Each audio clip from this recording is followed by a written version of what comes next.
दुकान के बाहर बैठा और अपने मन के बोझ में डूबा था।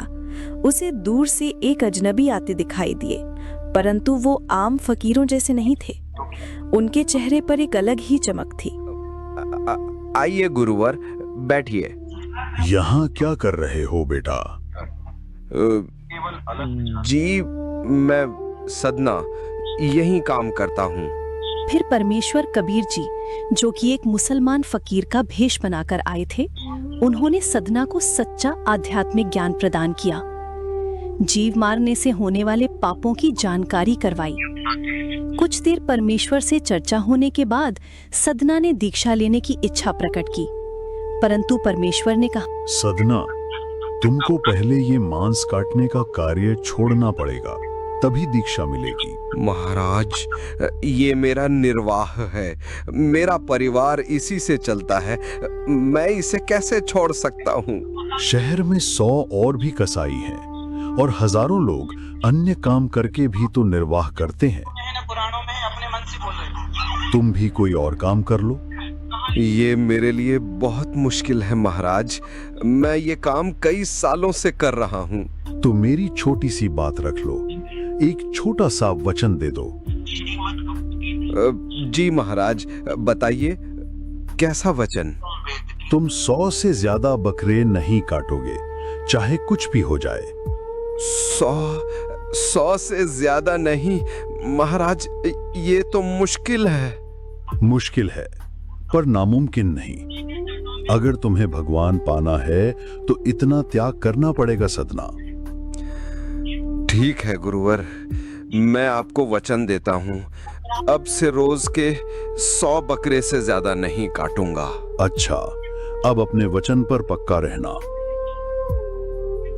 और अगर मुझसे मिलना चाहो तो जगन्नाथ मंदिर पुरी में आ जाना। मैं चलता हूँ। सदना ने एक ऐसा वचन दिया जिसका मतलब वो खुद नहीं समझता था। ये सिर्फ एक संख्या नहीं थी, ये एक नई शुरुआत का वादा था।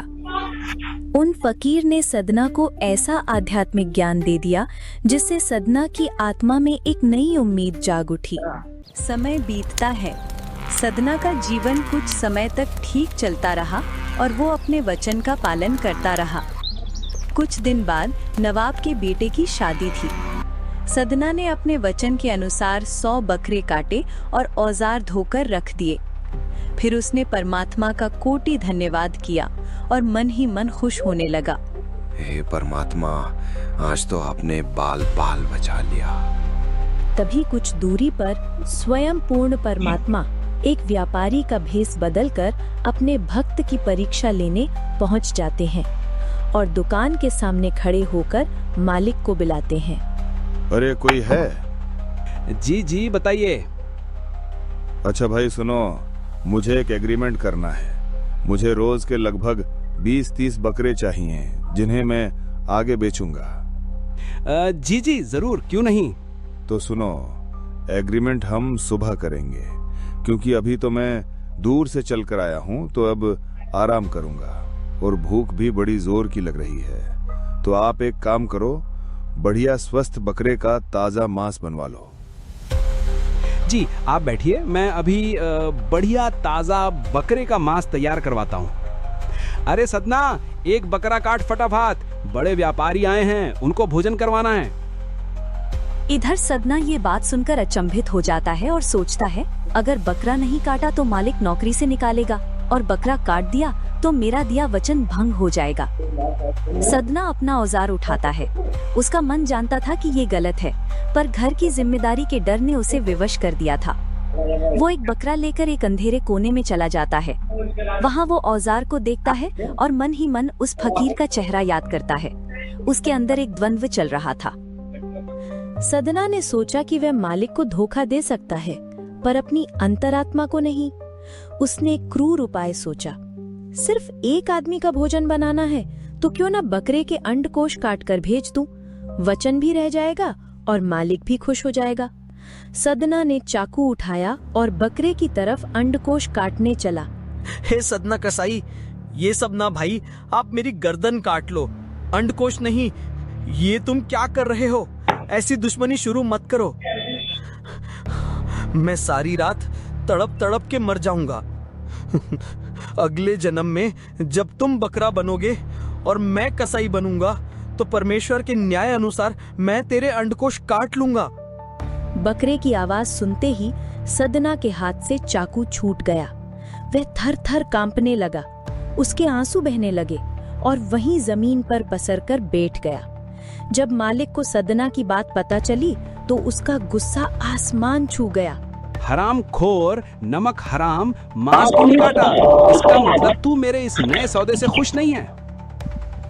मालिक, मैंने 100 बकरे काट दिए, अब और नहीं काटूंगा।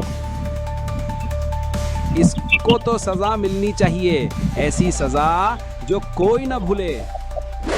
मालिक ने बिना किसी रहम के सदना के दोनों हाथ कटवा दिए और उसे नौकरी से निकाल दिया। सदना दर्द से कराह उठा, वह बेहोश हो गया। जब उसे होश आया तो उसके हाथ कटे हुए थे।